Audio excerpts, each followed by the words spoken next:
ಮನೆ ಸಾರಿಸ್ತಾ ಇದ್ರು. ಇವತ್ತು ಏನಿಲ್ಲ, ಹಂಗೆ ಕ್ಲೀನ್ ಮಾಡಿಬಿಡ್ತಾರೆ, ಫ್ಯಾನ್ ಹಾಕಿ ಗಾಳಿ ಉರಿಸಿಬಿಡ್ತಾರೆ.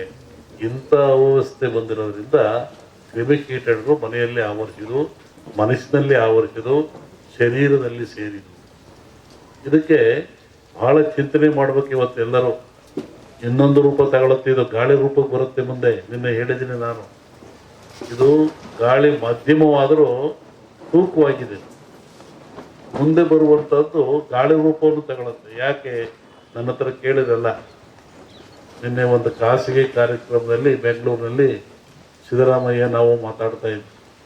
ಅವ್ರು ಹೇಳಿದರು, ನನಗೂ ಕೊರೋನಾ ಬಂದ್ಬಿಡುತ್ತೆ ಗುರುಗಳೇ, ನಿಮ್ಮ ಟಿ ವಿ ನೋಡಿದೆ ಇನ್ನೂ 3 ವರ್ಷ ಹೋಗಲ್ಲ ಅಂತೀರಾ, ಹೆಂಗೆ ಮಾಡೋಣ ಅಂತ ಹೀಗೆ ತಮಾಷೆ ಮಾಡ್ತಾ ಕೂತಿದ್ವಿ.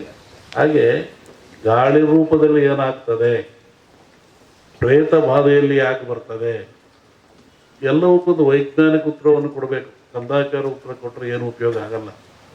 ಈ ನಮ್ಮಲ್ಲಿ ಸತ್ತವ್ರಿಗೆ ಏನು ಮಾಡ್ತೀರಿ, ಸಮಾಧಿ ಅಂತೀರ. ಯಾಕೆ ಸಮಾಧಿ? ಅದಕ್ಕೊಂದು ಧಾರ್ಮಿಕ ಆಚರಣೆ ಎಂದರು. ಇದ್ರ ಉದ್ದೇಶ ಏನು? ಮನುಷ್ಯ ಪ್ರಾಣ ಹೋದ ಮೇಲೆ, ಶರೀರ ಶವ ಆದಮೇಲೆ ಇಲ್ಲಿ ಬರುವಂಥ ಫಂಗಸ್ಗಳು, ಕೀಟಗಳು ಭಾಳ ಅಪಾಯಕಾರಿ. ಪ್ರಾಣಿಗಳ ದೇಹದಿಂದ ಬರುವಂಥ ಕೀಟಗಳಿಂದ ಮನುಷ್ಯನ ಸಿಲುಬರುವಂಥ ಕ್ರಿಮಿಗಳು ಭಾಳ ಅಪಾಯಕಾರಿ. ಅದಕ್ಕೆ ನಮ್ಮವ್ರು ಹಿಂದೆ ಏನಂದ್ರು, ಮುಚ್ಚಪ್ಪ ಸಮಾಧಿ ಮಾಡು ಅಂದರು. ಎಷ್ಟು ಗುಂಡಿ ತೆಗೀರಿ, ಅದ್ರ ಕೆಳಗೆ ಕುಂಡಿಸ್ರಿ, ಆಮೇಲೆ ಬಸರು ಗಟ್ಟಿ ಹಾಕ್ರಿ, ಮುಚ್ಚಿರಿ, ತುಳಿರಿ ಅಂದರು. ಆಮೇಲೆ ಸುಟ್ಟು ಹಾಕ್ರಿ ಅಂದರು, ಸುಟ್ಟು ಬಿಡ್ರಿ ದೇಹನ ಅಂದರು. ಇದು ಧಾರ್ಮಿಕ ಪರಂಪರೆ ಆದರೂ ಒಂದು ಆರೋಗ್ಯದ ಒಂದು ಮೌಲ್ಯವಾಗಿರ್ತಕ್ಕಂಥದ್ದು. ಇವತ್ತು ಮೊನ್ನೆ ಏನು ಮಾಡಿದರು, ಲಕ್ಷಾಂತರ ಜನ ಸಾವು ತಂದರು. ಸಾವು ತಂದು ಗುಂಡಿ ತೆಗೆದ್ರು, ಹೆಸರು ತಗೊಂಡೋಗಿ ಎಲ್ಲ ಎಣ್ಣೆಗಳನ್ನು ಸಾಮೂಹಿಕವಾಗಿ ಗುಂಡಿ ತಿಕ್ಕಿ ಹಾಕಿದ್ರು, ಬೆಂಕಿಗೆ ಹಾಕಿದ್ರು. ಆದರೆ ಅವ್ಯಾವೂ ತನ್ನ ಶರೀರದ ಬ್ಯಾಕ್ಟೀರಿಯಾ ಕಳ್ಕೊಳ್ಳಿಲ್ಲ. ಅವೆಲ್ಲ ಏನಾಗ್ತವೆ, ಭೂಮಿಯ ಗಾಳಿಯ ಸಂಪರ್ಕದಿಂದ ಮೇಲೆ ಬರ್ತದೆ. ಅದು ಆಕಾಶ ತತ್ವ, ಅಲ್ಲಿ ಕಾಸ್ಮಿಕ್ ರೇಸ್ ಅಂತ. ಭೂಮಿಗೂ ಆಕಾಶಕ್ಕೂ ಒಂದು ಮಧ್ಯೆ ಒಂದು ಲೇಯರ್ ಇರ್ತದೆ, ಕಾಸ್ಮಿಕ್ ಲೇಯರ್. ಅಲ್ಲಿ ಎಲ್ಲ ಸಂಗ್ರಹ ಆಗ್ತದೆ. ಹೆಂಗೆ ನೀರು ಮೇಲೋಗಿ ಮೋಡವಾಗಿ ಗಾಳಿಯಿಂದ ಭೂಮಿಗೆ ಬರ್ತದೆ, ಹಾಗೆ ಒತ್ತಡ ಬಂದಾಗ ಅವು ಕೆಳಗೆ ಬರ್ತದೆ. ಅವು ನಿರ್ವಾತ ಪ್ರದೇಶ ಉತ್ಪತ್ತಿ ಆಗ್ತದೆ. ಅವಾಗ ಮನುಷ್ಯನ ಮೇಲೆ ಅಟ್ಯಾಕ್ ಆಗ್ತವೆ. ಆವಾಗ ಮನುಷ್ಯ ಸಾಯ್ತಾನೆ. ಇದನ್ನು ನಾವೇ ಇಂದು ಇದೆ. ಇದು ರಾವ್ ಹೊಡಿತು ಅಂದರು, ನೆಲಪಟ್ಟು ಹೊಡಿತು ಅಂದರು. ಇದನ್ನೆಲ್ಲ ಅಂತಹ ಕ್ರಿಯೆ ಬರ್ತವೆ. ಅದಕ್ಕೆ ಎಚ್ಚರವಾಗಿರ್ರಿ, ಭಾಳ ಮುಖ್ಯವಾಗಿರಬೇಕು ಅಂತ. ಇನ್ನೂ ಅನೇಕ ಕ್ರಿಯೆ ತಗೊಂಡ್ರೆ ಎದರ ಅವಶ್ಯಕತೆ ಇಲ್ಲ. ಇದು ಪ್ರಾಣ ಕಳೆಯುವಂಥ ಕಾಯಿಲೆ ಅಲ್ಲ. ಮನುಷ್ಯ ಭೀತಿಗೊಳಪಟ್ಟು ಹೆದರಿ ಸಾವಿಗೊಳಪಡ್ತಾ ಇದ್ದಾನೆ. ಅದಕ್ಕೆ ಸಾಯ್ತಕ್ಕಂಥ ಎದುರಿಸಿಲ್ಲ. ಅದಕ್ಕೆ ತಕ್ಕನಾದ ಮೆಡಿಸಿನ್ಗಳು ಅಥವಾ ಸ್ವಚ್ಛತೆ ಕಾಪಾಡ್ಕೊಳ್ಳಿ, ಭಾಳ ಮುಖ್ಯವಾಗಿರ್ತಕ್ಕಂಥ.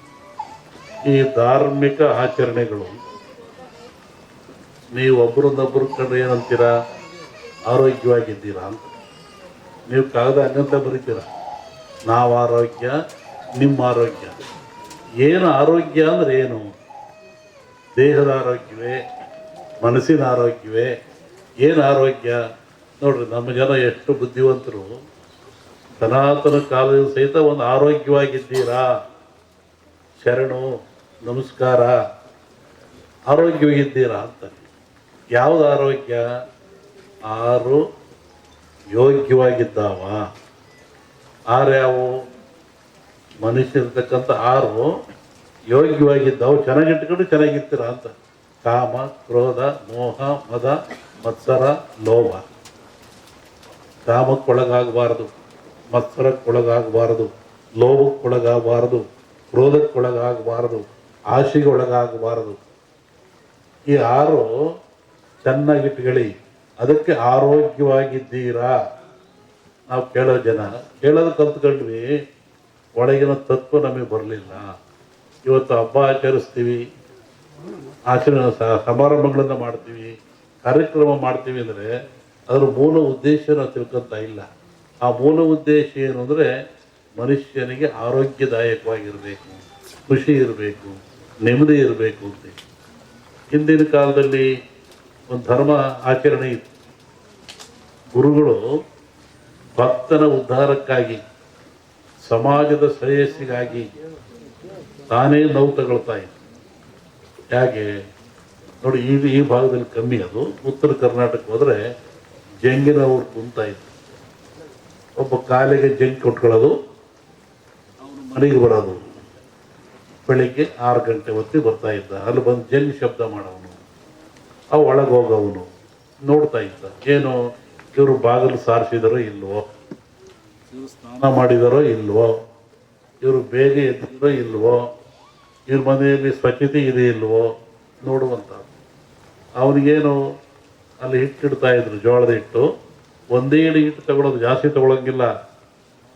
ಕಾಯಿಕ ದಾಸೋಗ ಅಂತ ಒಂದಿಡಿ ಜೋಳದ ಹಿಟ್ಟು ತಗೊಳ್ಳೋದು, ಜೋಳಿಗೆ ಹಾಕಿರೋದು. ಈಗ ಎಲ್ಲಾರ ಮನೆಗೂ ಹೋಗ್ತಾ ಇದ್ದ ಅವನು. ಎಲ್ಲರ ಮನೆಗೂ, ಯಾರ ಮನೆಗೆ ಎದ್ದಿಲ್ಲ ಹೇಳೋನು, ಎದಲ್ರಿ, ಸ್ನಾನ ಮಾಡ್ರಿ, ಬಾಗಿಲು ಸಾರಿಸ್ರಿ, ಅಡುಗೆ ಮನೆ ಸ್ವಚ್ಛರಿ, ಪಾತ್ರೆ ಬೆಳೆದ್ರಿ, ಮಕ್ಕಳಿಗೆ ಸ್ನಾನ ಮಾಡಿಸ್ರಿ ಹೇಳ್ತಾ ಇದ್ರು. ಅವರು ಮಾಡಲಿಲ್ಲ, ಕೆಲವರು ಬಿಟ್ಟು. ಅದಕ್ಕೆ ಏನು ಮಾಡ್ತಾ ಇದ್ರು, ಅಲ್ಲೊಬ್ಬ ಮಠಸ್ಥರು, ಸ್ವಾಮಿಗಳು, ಮಠ ಅಂತಿರ್ತಾ ಇದ್ರು. ಅವ್ರಿಗೆ ಹೇಳ್ತಾ ಇದ್ರು, ನೋಡಿ ಇಂಥವ್ರ ಮನೆಗೆ ಹೋಗಿದ್ದೆ, ಅವ್ರು ಎದ್ದಿಲ್ಲ, ಬಾಗಿಲು ಸಾರಿಸಿಲ್ಲ, ಸ್ನಾನ ಮಾಡಿಲ್ಲ. ಅವಾಗ ಅವರೇನು ಮಾಡಿರೋರು, ಶಸ್ತ್ರ ಪವಾಡ ಅಂತ ಕಳ್ಸರು, ಮುಳ್ಳಾವಿಗೆ. ಇವತ್ತು ಅವೆಲ್ಲ ಒಂದು ಆಡಂಬರ ವಸ್ತುವಾಗಿಬಿಟ್ಟಿದ್ದಾವೆ. ಒಬ್ಬ ಬರೋನು ಗಂಟೆ ಅಲ್ಲಾಡಿಸೋನು, ಮನೆ ಮುಂದೆ ಮುಳ್ಳಾವಿಗೆ ಮೇಲೆ ನಿಂತ್ಕೊಳ್ಳೋನು.